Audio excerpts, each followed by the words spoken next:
Lur inggih ngestuaken dawuh kula sagah dados bedoring warastra canthiking baita kang sarta dadaning kewuh.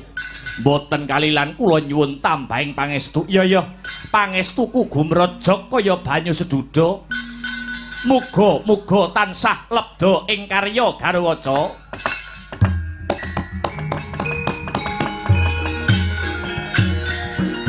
Rikata sang Gatotkaca tinon mapak arangka suta.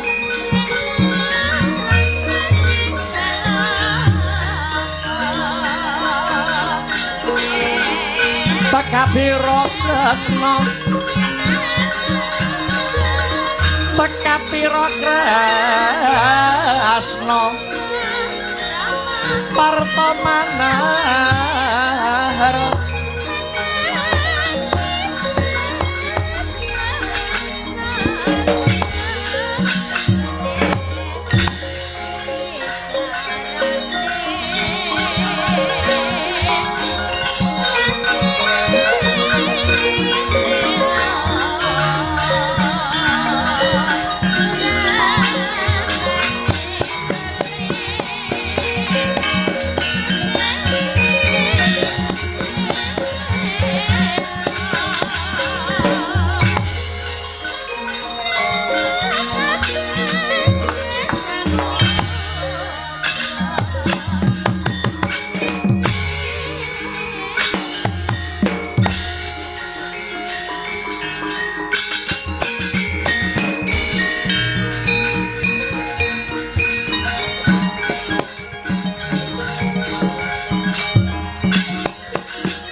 mampir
Alhamdulillah wa syukurillah wala haula wala quwata illa billah amma ba'du.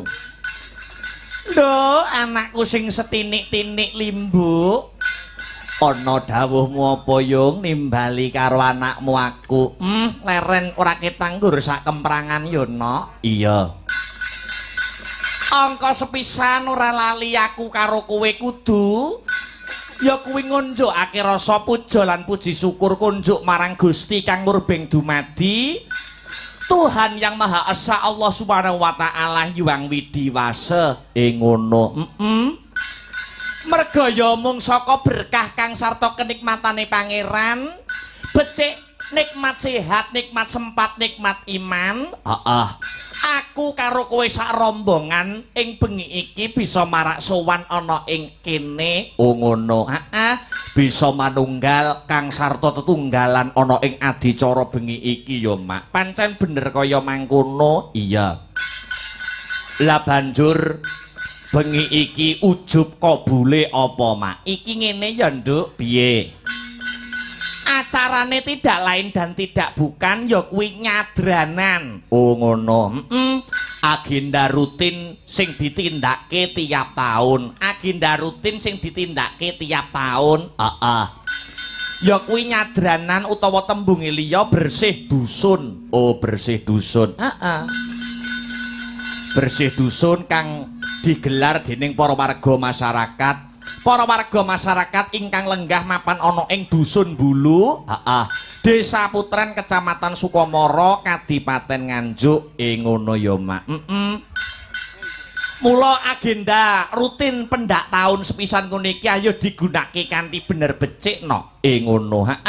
Jenenge wae wis ngarani bersih dusun, bersih pira resik dusun wis ngarani. Aja mong ngresiki dusune secara lahir. Ning ayo to ngresiki jiwane, ngresiki atine. Acara pendak tahun dinggo ya kuwi mulat sarira angrasa wani introspeksi diri. Ngono ya, Mak. Ndandani supaya kelakuan kang sarta nasibe para warga ing masyarakat ana ing dusun Bulu selangkah lebih baik, selangkah lebih maju dari tahun-tahun sebelumnya. Ngono, Mak. Pancene kaya ngono. Iya. Dadi sing diresiki ora mung dusune, ora mung papane, ora mung panggonane. Iya. Wong ing ngatasé adicara kaya bengi iki nyadranan wis tinggalane para pepunden-pepunden, leluhur-leluhur kang wis jinempono ing angin cinandhi ngawiyat. Ngono. Iki anake ya nggur ning Indonesia, khususe ana ing tanah Jawa no. Ngono. Ning Arab ora enek sing jenenge bersih dusun, ning Arab ora enek sing jenenge nyadranan, ning Amerika ya ora enek. Mula kudu diuri-uri, kudu diurip-urip tinggalane para leluhur. Merga kaya ngene iki jenenge budaya. Budaya kuwi saka tembung budidayane manungsa kang ambabar marang kaendahan. Ngono. Dadi agama karo budaya ki beda-beda no. Ya. Aja nganti dibenturkan ing antarane agama lan budaya. Ning awake dhewe harus bisa memposisikan diri di mana kita waktunya beragama dan di mana kita waktunya untuk berkesenian dan berbudaya. Kuwi jenenge kepribadian yang bijaksana. Ngono ya, Mak. Pancen kaya mengkono. 3 nilai positif yang terkandung dalam acara bersih dusun utawa nyadranan no. Apa? Ya kuwi syukuran, seduluran kang sarta sedekawan. Ngono. Syukuran nyukuri nikmate pangeran berupa wulu wetune bumi disyukuri. Hasil panen. Gusti sing murbeng dumadi ya wis paring dawuh lumantar kitab suci, sok sapa sing seneng ngunjukake rasa syukur, ngakeh-ngakehi syukur sayekti bakal ditambah sing dadi kenikmatane. Lan sok sapa sing kufur, ora gelem nyukuri nikmate Gusti Allah, bakal nampa siksa sing amat pedih. Ngono. Mula syukur ki perkara sing baku, syukur ki perkara sing penting ya, Mak. Penting no, penting. Iya. Angka loro nilai yang terkandung dalam bersih dusun utawa nyadran nilai positif ya kuwi seduluran. agenda rutin tiap tahun ngene iki sing ora tau kumpul karo tanggane dadi kumpul karo tanggane, sayuk rukun beda agama ora gendra, beda panemu ora padu, kabeh bersatu padu untuk membangun dusun Bulu untuk lebih maju ke depannya. Amin ya robbal alamin. Terus sing terakhir, nilai positif yang terkandung dalam bersih dusun utawa nyadran ya kuwi sedekahan. Kaya ngene iki ngenekne wayang, gelar-gelir, gantung gong. Sing kecipratan rezeki, sing kecipratan berkah barokah ora mung pelaku senine, ora mung senimane.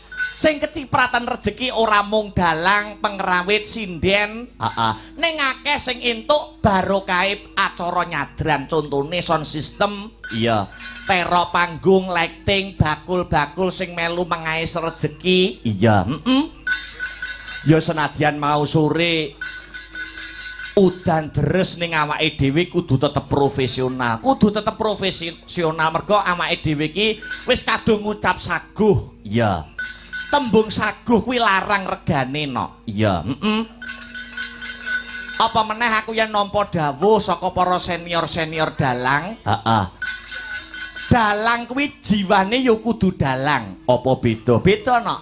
Nek jiwane kuwi wis dalang, arepa dikaya ngapa lan kepiye keadaan, cuaca, situasi, kondisine kaya ngapa? Nek duweni jiwa dalang ki tetep kudu tampil prima, kudu tampil maksimal, diniati ya kuwi menghibur para warga masyarakat. Ngono ya, Mak. Pancene kaya mengkono. Dadi awake dhewe sak kanca wis ngugemi tembung saguh, sing larang ki tembung saguh kuwi. Iya ngestokke dawuh. Mula awake dhewe ngaturke panuwun, ngaturke panuwun kang tanpa pepindhan. Terima kasih yang sangat banyak. Kunjuk sapa wae, kunjuk pepunden kula nggih, ketua panitia, ketua panitia, nuwun inggih punika Pak Bayan.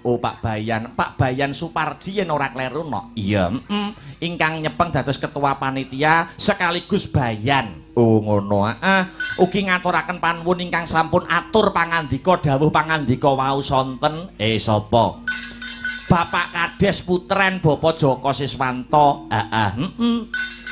Ngaturke panuwun sumrambahe sedaya panitia dan seluruh warga masyarakat, pepunden kula, dulur-dulur kula, kanca-kanca kula sedaya ingkang lenggah mapan wonten ing dusun Bulu ingkang sampun paring kepercayaan dumateng kula sak kanca saking Sanggar Seni Astabrata Mijil saking Jalan Mastrip Gandung Kidul Kadipaten Nganjuk. Ngono, Mak. Iya. Mula awake dhewe wis sak trepe, wis sak wajibe ya kuwi atur dedonga njurung pamuji kanggo para warga masyarakat kang mapan ana ing dusun Bulu kang bengi iki wis kasembadan ngadani adicara bersih dusun. Dong aku banyu mili kok no. Iya. Muga-muga sak rampunge seluruh rangkaian adicara iya bersih dusun utawa nyadranan kang kagelar dening para warga masyarakat ingkang lenggah mapan wonten ing dusun Bulu. Dusun Bulu dadosa dusun sing baldatun thayyibatun warupun gofur. Sedaya kajat kepenginan gegayuhanipun para warga masyarakat dusun Bulu sageta kinabulan dening Gusti Allah Subhanahu wa taala. Sembodo ingkang jinangka, rahayu ingkang tinemu, basuki ingkang kaesti, gagah ingkang jinangkah. Allahumma amin amin. Ya aja terpaku anu ya, Cok, karena situasi dan kondisi sudah terpaku list garape ya. Manut ngarep mawon. Ya, yo kaya ngopo babare lakon. Yo surak semprang bareng tumandang.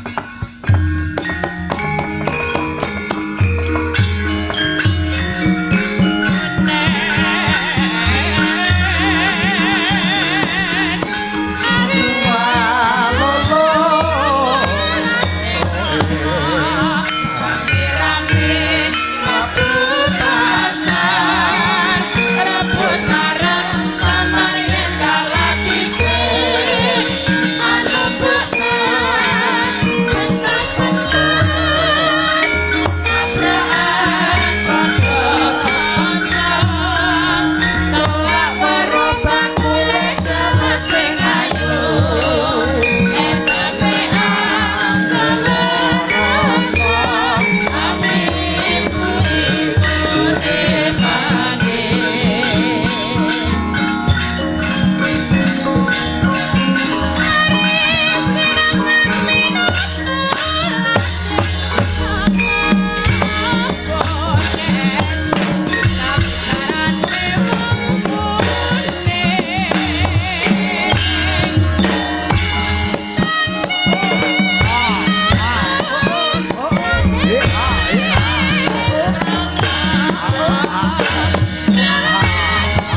Srumah wahyun Jeng Yaksendra kurang rupa mangsas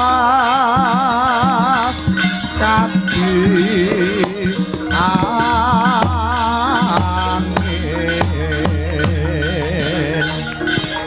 pangsampal keprapal selo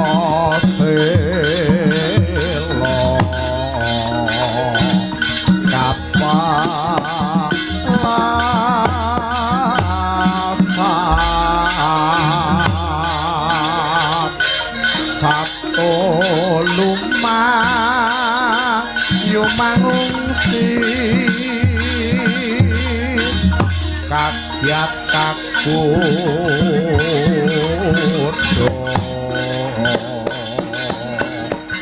kang jogo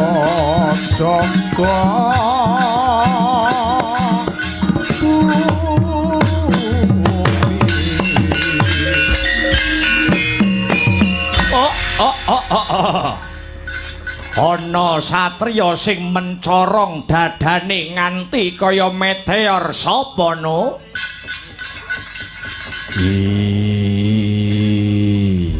walah ditakoni malah gereng-gereng Gatotkaca jenengku Gatotkaca yo aku iki sing dadi jagone para dewa kowe iki jagone dewa yo elahane wis gedhe kowe le yo kapara nyata kowe sapa barongan ngendhek marang lakuku warangka dalem pepatih praja giling wesi tekesete ratu gustiku Prabu Kala Pracona patih Sekipu Tantra sing dadi jenengku Sekipu Tantra ya kowe rasah dadak melu celeng boloten kebo latengen iki urusanku karo para dewa yen pancen kowe isih kepengin dawa umurmu ngaliya saka pengarepanku aku kang minangka dadi jagone para Jawata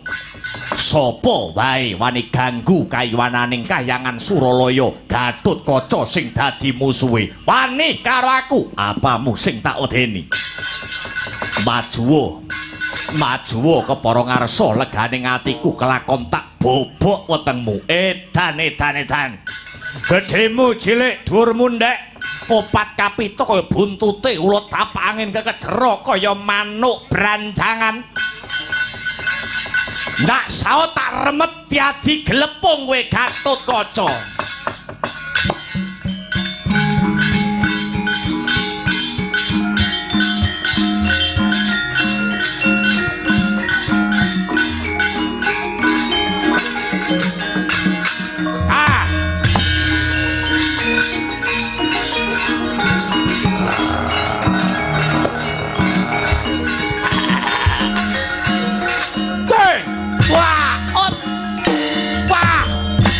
Hey!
Antara buat bebas lo oh ya oh yo ya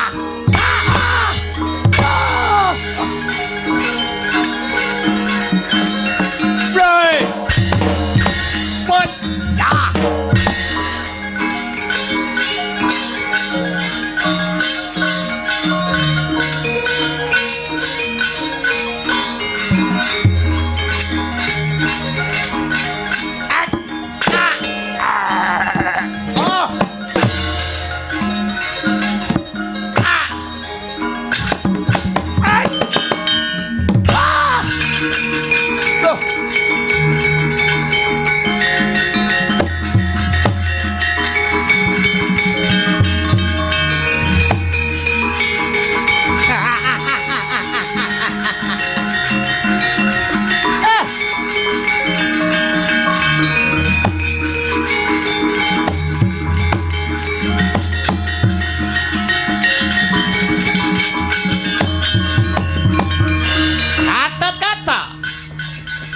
kula wonten dawuh Hyang Adi Pukulun.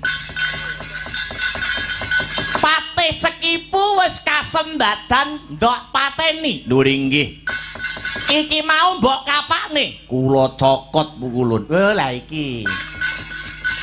Ora entuk no satriya ganteng bagus-bagus kok nyokot. Wis dadi larangane wong lanang ganteng satriya nyokoti pantangan. Nek ngemut oleh lha iki.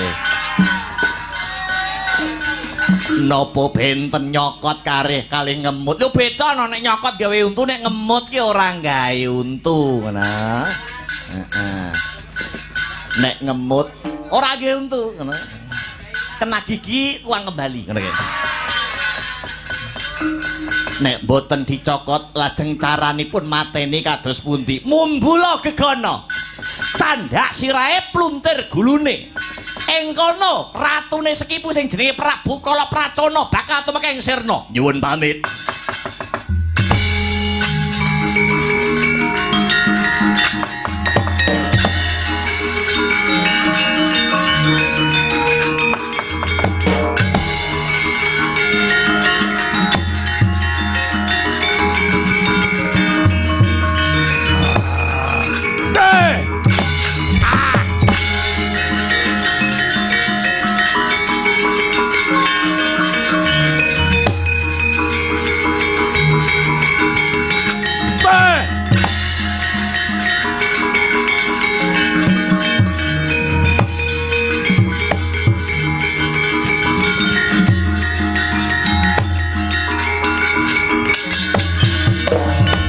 Mangka hangrus rusumbar lindu bumi kunjing kumaludo guntur kehatuk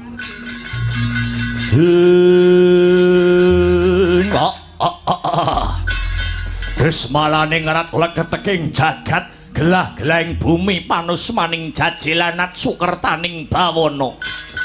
Kowe sing mateni patihku Sekipu Tantra nyau ora? Iya. Apa abamu?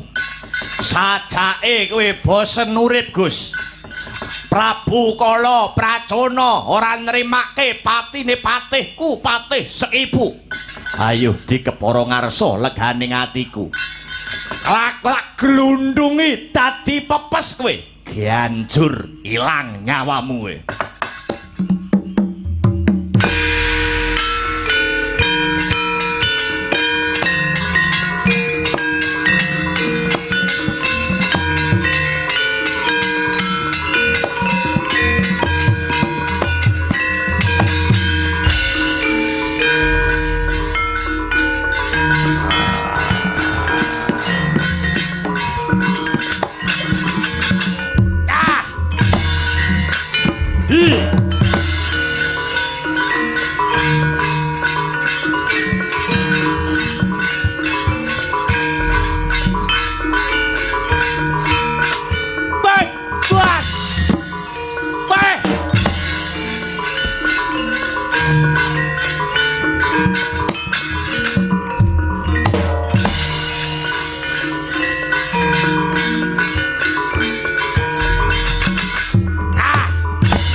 Muduna munggah, mudhun munggah.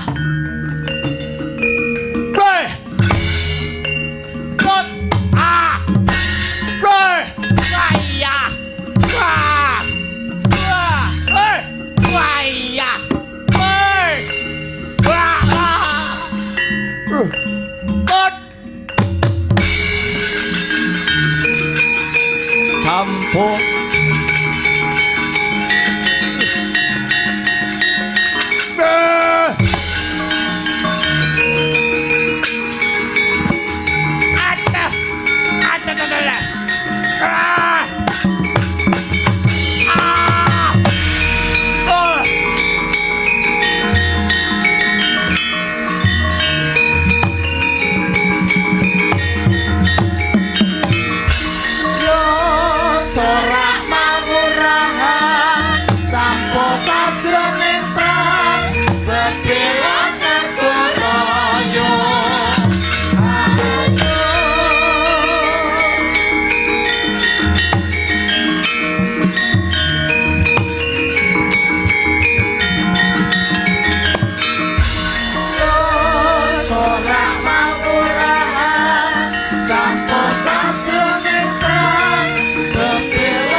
Naroda kakekku, endi anakku Jabang Tetuko, jumbuh karo kandhaku ngarep yen ana apa-apane Jabang Tetuko, dewa sing bakal tak labrak. Ngosik ta ngosik, aja kesusu nesu Werkudara.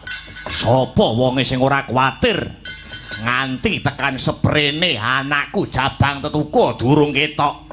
Ketok wae ning kita wae sing ora weruh Werkudara. Mara gage tuduhno. Ngendi anakku Jabang Tetuko? Lah iki sing ning mburiku iki aja gojek. Lho, gojek piye ta? Ngegrab kok gojek. Iki anakmu Jabang Tetuko, saiki wis dewasa merga dijedi ana kawah Candra Dimuka supaya bisa dadi jagone dewa.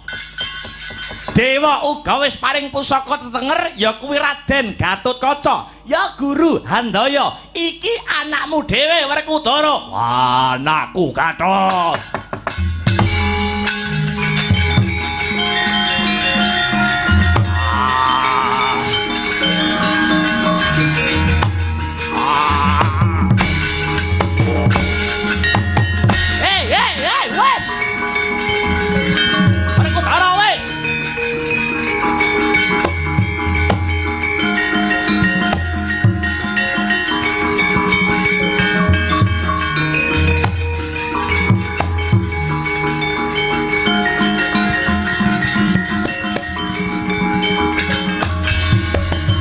Aja ngawu-ngawu gawar kowe Werkudara. Anakmu mbok ngajar, anakmu mbok polo ganteng. Nek nganti rusak ragane piye? Carane Werkudara ngudang anak wit biyen ki ngono kuwi. Yen ora percaya takono karo Gatotkaca. Lara apa ora tak ajar? Piye, Ger? Rasane lara apa ora? Mboten, malah kados dilela-lela. Oh, iki anake padha ae iki. Nek kula lara mengke kula omong. Oh iya, nek kerasa lara omong ya. Nggih. Keluarga brutal iki. Kanjeng Rama Kyai ngaturaken sumungkeming pangabekti. Ya le wis ndak tampa. Gatotkaca anak-anakku dhewe. Sing bagus-bagus dhewe. Sing gagah-gagah dhewe. mesti mbarep kakang kulan Permadi meri yen weruh aku duwe anak gagahe kaya kuwi.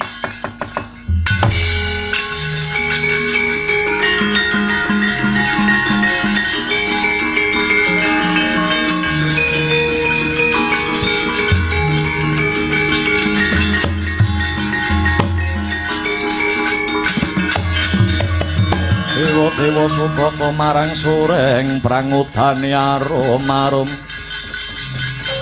Wendanu ing ngawiyat narada ngepelani aduh bocah kok baguse kaya ngene Gatotkaca bocah sigit Gatotkaca bocah Jentara Kakang Mas Werkudara napa kula pareng ngaku anak dateng pun Gatotkaca menika Rasudi. Gatotkaca anakku dhewe. Menawi mekaten kula aturi nyekseni bilih ing benjang kula nggadahi putra ingkang mijil putri. Badhe kula jodohaken kalian keng putra pun Gatotkaca. Wegah. Gatotkaca anakku sing tak eman. Rasudi rabi karo anakmu wedok. Eling-eling Janaka ki bojomu akeh. Nek duwe anak wedok ra wurunga dadi wong wedok sing seneng selingkuh. Acang ra ninggal anjaran. Rasudi rabi karo anake Permadi, Rasudi rabi karo anake Janaka. Wesuk tak entukne cah pondok le. Ya omong apa iki jane? Iya Permadi aja kuwatir. Aku sing bakal melu nyekseni. Aku ora melu-melu nek perkara iki. Iki wis urusan internal Narada ora melu-melu. Paduka tumut nyekseni Koko Prabu ya aku melu nyekseni. Besok yen wis titiwancine Permadi duweni anak sing mijil wanita bakal dijodoke kelawan Gatotkaca sing dadi anake Werkudara. Sineksenan jagat sak isine.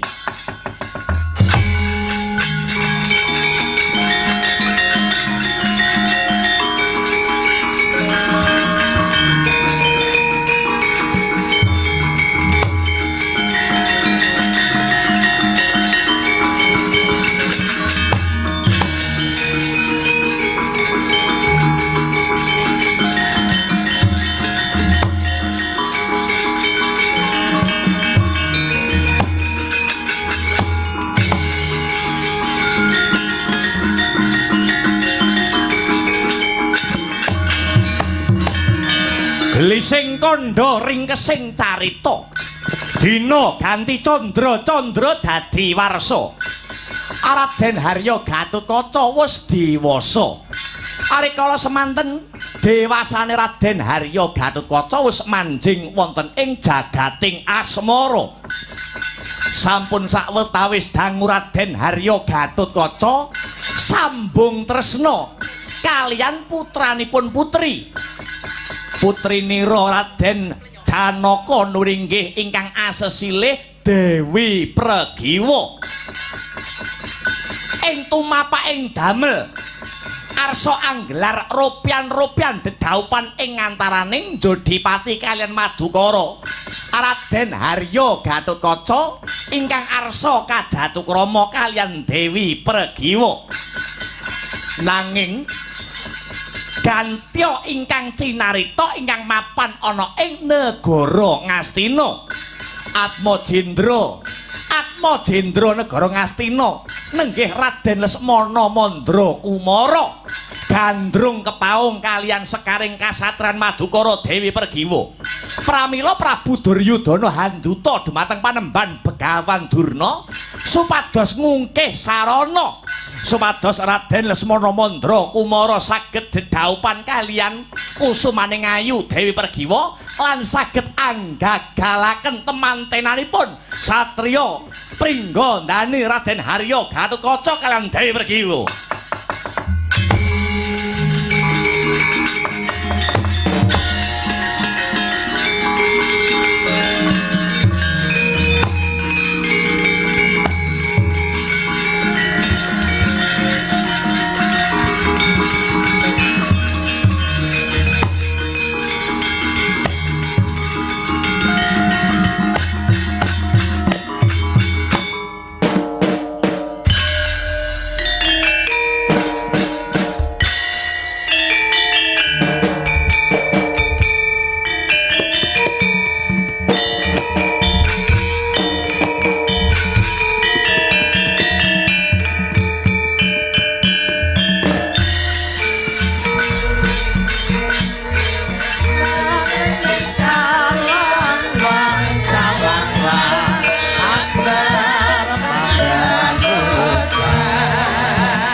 karata mrih tamtu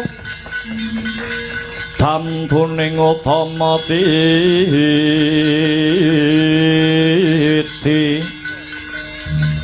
tetep dadi pangobaning wadya tentreming hati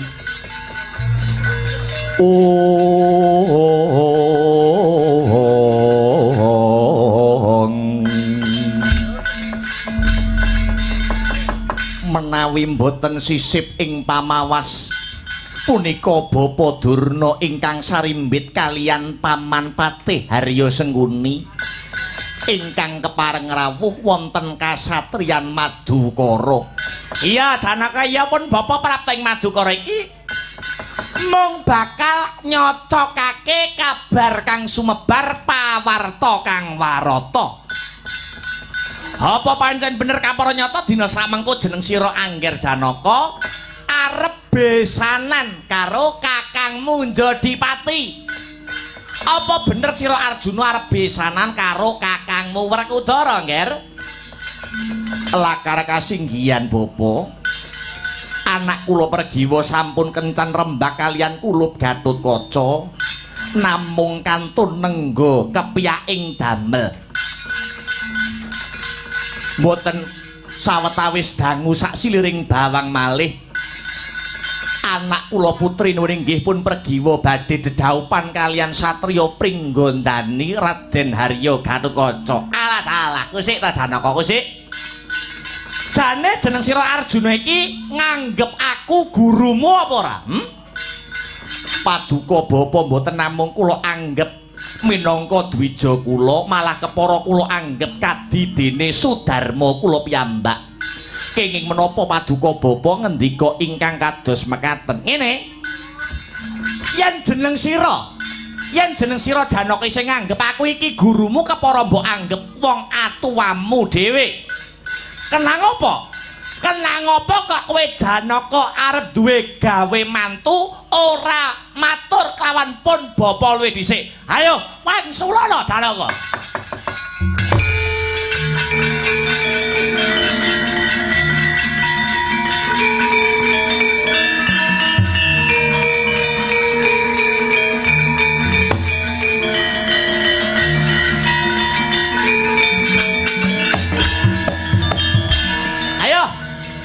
Pangsulana Arjuna. Waduh Bapa, Jalaran saking kathahing jejibahan ingkang sinangkul pundak ngantos kula lepya asung kabar lan matur dumateng jengandika Bapa Guru Durna. Sok-sok aja dibaleni merga ngrabekke anak iki ora waton guru sak grusu Arjuna. Ngrabekke anak iki ora mung kanggo sedina rong dina ngono. Nanging sepisan dinggo selawase. Tur cara wong tuwa-tuwa biyen arep ngrabekke anak iki ana petung-petung sing gumathok. inggih Nyuwun pangapunten Bapa Durna. Kosik pun Bapak arep takon luwih dhisik marang jeneng sira Arjuna. Babakan menapa Bapak? Anakmu si Pergiwa sing bakal kok dhawuhake karo si Gatotkaca iki wis mbok itung karo itungan Jawa sing diarani itungan Pancasuda apa durung? Tak baleni. Anggonmu bakal duwe gawe ngrabekke anakmu si Pergiwa kelawan si Gatotkaca iki wis mbok itung kanthi ganep nganggo itungan Pancasuda apa durung? Nun inggih dereng. Kepara kula nembe mireng menika mbok menawi ndhawuhaken putra kedah ngagem itungan ingkang sinebat itungan Pancasuda kala wau. Wong Jawa kudu njawani. Wong Jawa aja nganti ninggal karo jawane. Ora kena ampi awur-awur, tundhone iki mengko bakal gelo tiba mburi. Hah? Kowe durung tau mudeng sing jenenge itungan Pancasuda. Inggih dereng Bapak, lajeng ingkang dipun wastani itungan Pancasuda menika jlentrehipun kados pundi? Arjuna, Panca kuwi tegese 5 suda kuwi wis ngarani, gitu. Pancasuda kuwi jlentrehe dina kelairane manten lanang karo dina kelairane manten wedok dijumlah. Yen wis dijumlah terus disuda 555 kari turah pira. Kuwi sing jenenge itungan Pancasuda Janaka. inggih lajeng Lah, yen dina kelairane manten lanang karo manten wedok wis kelakon dijumlah njur disuda 55 kok entek.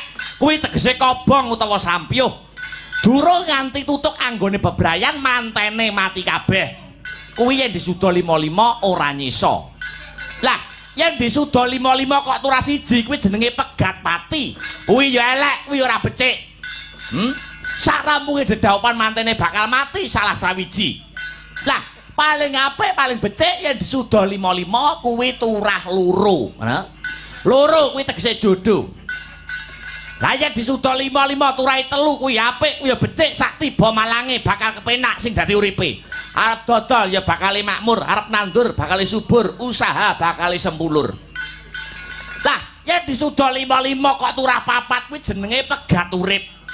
Lupute si manten kena godha njur pegatan ya pegat sing dadi rejekine. Sak tiba tangine nyambut gawe ora ana asile, kena diarani pedaringane bocor Janaka. Inggih. Udah ngerti paham sing jenenge Tuhan Pancasuda? Inggih Bapak. Lah anakmu pergi wae arep kok jodoke kelawan si Garut Kaca wis kok itung nganggo hitungan Pancasuda apa durung? Dereng. Lho. Mula nek duwe gawe iki wong tuwa ki disenggol. Aja sakarepe dhewe. Pun bapak sing wis mumpuni ngreh ilmu kejawen, ilmu kebatinan. Ngene iki dijawil. Inggih Bapak. Ya saiki diitung bareng-bareng. Si Pergiwa anakmu wadon kuwi dina kelairane apa? Anak kula Pergiwa lairipun inggih Buddha Kresna. Buddha Kresna ki tegese Rebo Wage. Lakar kasinggihan Bapak. Rebo kuwi 7, Wage kuwi 4, 7 tambah 4 11. Inggih. Lah saiki mantene lanang si Garut Kaca. Gatut Kaca dina kelairane apa Janaka? Gatut Kaca menika dinten kelairanipun Tumpak Seta. Tumpak Seta ki tegese Setu Legi, Lakar kaluhuran. Setu 9 legi ki 5, 9 tambah 5 14. 14 tambah 11 selawe. Selawe yang disuda 5, 5, 5, 5. Wekasane entek kobong sampyo bakale omah-omahe anakmu si Pergiwa lan si Gatut Kaca Janaka. Jagat Dewa Bathara wasesaning Bathara jagat.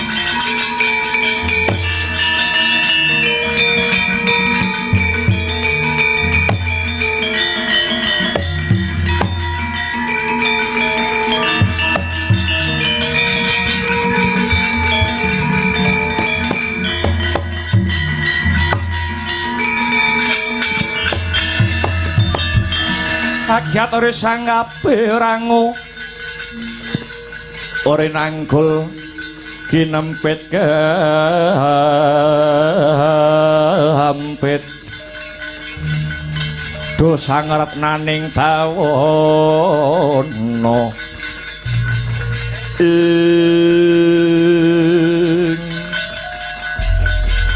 waduh Bapak sanget boten nginten sanget boten duga mana menawi badhe kados mekaten kahananipun putra kula kekalih. Mula nek ana apa-apa wong tuwa melu disenggol, wong tuwa melu dijawil.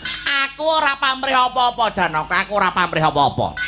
Nanging yen ana apa apane kaya ngene iki sapa sing arep tanggung jawab kala mutu besok ana sampi kalane. Nanging kabeh mau balik marang rasamu dhewe. Muridku Arjuna bocah bagus. Arjuna dhewe sing menang nemtoke perkara iki. Inggih. Sareng kula raos-raos ageng katresnan kula dumateng anak kula pun Pergiwa. Kula mboten saged mbayangaken menawi bibar Apala Krama anak kula pun Pergiwa dalah Gatut Kaca gilang-gilang ingkang dados kuwandanipun Bapa Durna. Lajeng margi pundi ingkang kedah kula tempuh. Pal ngetepal 7 dina 7 bengi bar anakmu mati. Hah? 7 dina 7 bengi paling suwi kuwi. Pergiwa karo Kaca mati kabeh. Mula kudu dipikir lho dhisik, mumpung sego durung dadi bubur. Nggih. Menawi makaten kula saged hanemtokaken. Nemtoke piye Janaka? Nemtoke piye Arjuna? Dedaupanipun anak kula pun Pergiwa. Heeh. Dalah si Gatut Kaca badhe kula wurungaken, badhe kula gagalaken. Aku ora ngongkon, aku ora ngujug-ujuki. Kabeh keputusan gemantung balik ana rasane Janaka.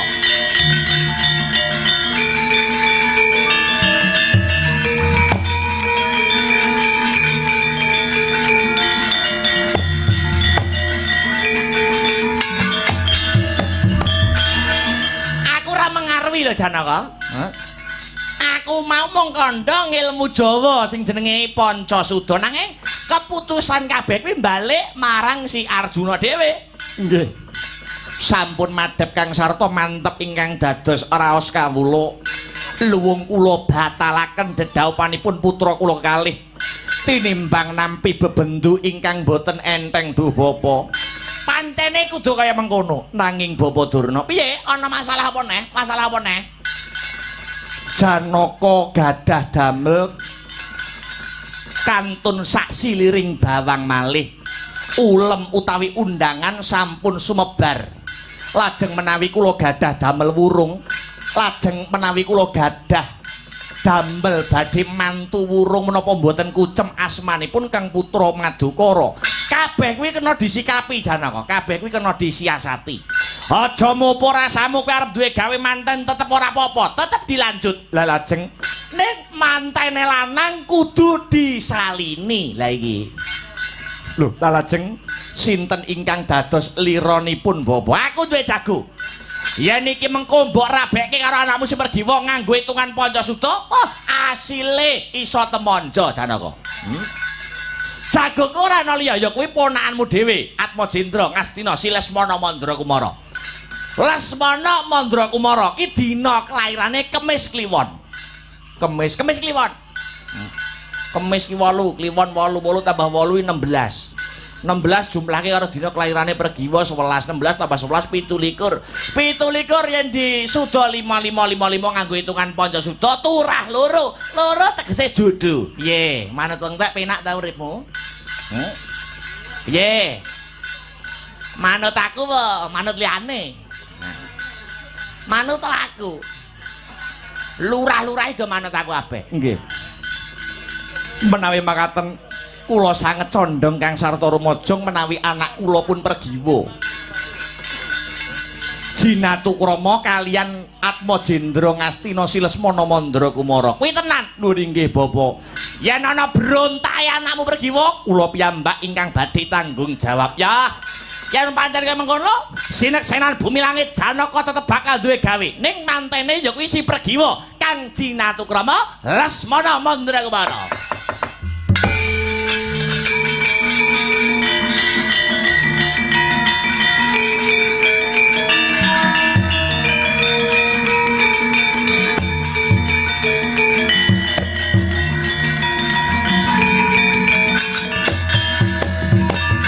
Sing baku rembug wis ketemu. Pun bapa bakal bali ana negara Ngastina luwih dhisik. Paring kabar marang Anangkir Duryudana babagan tata-tata dedhaupane Lesmana Mandrakumara lan putrimu Genduk Pergiwa. Nuwun inggih bapa mangestakaken dawuh. Dik Patih. Piye Kakang Wakni Gendil saka Lima? Wedange ndang dintekke, Dik. Ayo enggal bali mring negara Ngastina. Iya, Kakang Resi. Aku njaluk pamit ya Janaka. Rasamu aja nganti mbok walik. Nuwun inggih. Ning walikan rasamu dadi mantune ya kuwi Pergiwa Kang Sarta si Lesmana Mandrakumara tetep dedhaupan. Nuwun inggih mangestakaken dedhawuh Bapak ya. Muga-muga bisa kesempatan aku Lesmana Mandrakumara bisa dedhaupan karo anakmu mesti Pergiwa barengi Sintrang Samirana. Muga-muga kalih saka Sambikala. Samirana kentering waris sandikan guru ing parang pilekon ing manon kapae kelakon Sintrang Samirana kentering waris sandikan guru ing parang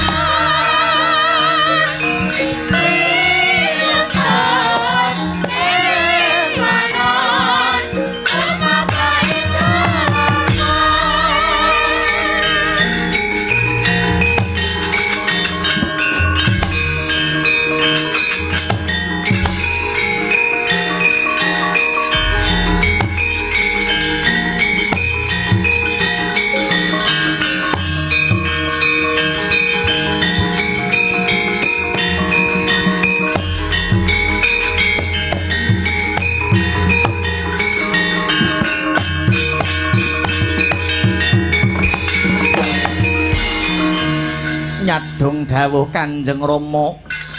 Kanjeng Rama hamiji dumateng Kang putra plangka mati pun Angka Wijaya. He Abimanyu kula wonten dawuh Kanjeng Rama. Marmane jeneng sira Abimanyu ndak timbali karana ana jejibahan kang sumampir pundhak kiwa tengenmu kang kudu nduk tindakake. Kewajiban menapa ingkang kedah kula tindakaken duh Kanjeng Rama. Abimanyu kula wonten dawuh. Aku iki apamu, paduka menika sampun kula anggep kadidene Sudarma kula piyambak. Paduka menika Sudarma ingkang perintah-perintahipun kedah kula estokaken. Nek aku kandha ngalor, Abimanyu inggih badhe ngaler. Nek aku kandha ngidul, Abimanyu inggih badhe ngidul do Kanjeng Rama. Yen ngono ana perintah kanggo kowe Abimanyu, sing kudu nduk tindake kanthi bener becik. Menapa ingkang kedah kula tindakaken Kanjeng Rama, dina iki uga lumarapa ana kasatriyan Jodipati. Lumarapa ana kasatriyan Jodipati. Jatuh keramane si Gatotkaca kelawan si Bregiwa ndak purungake.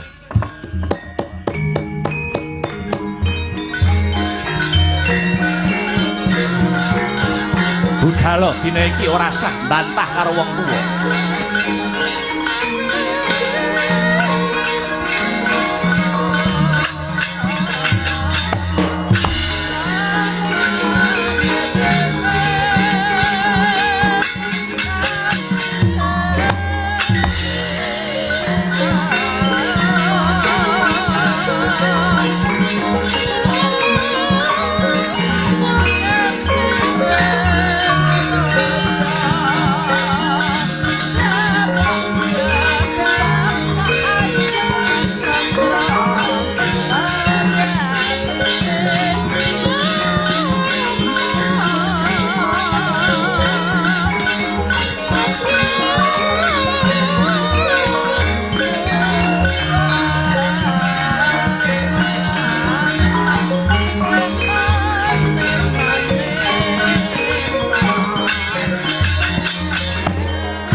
Hanoman malumpat sampun Prapteng widing naga sahari mulat mangandhap katingal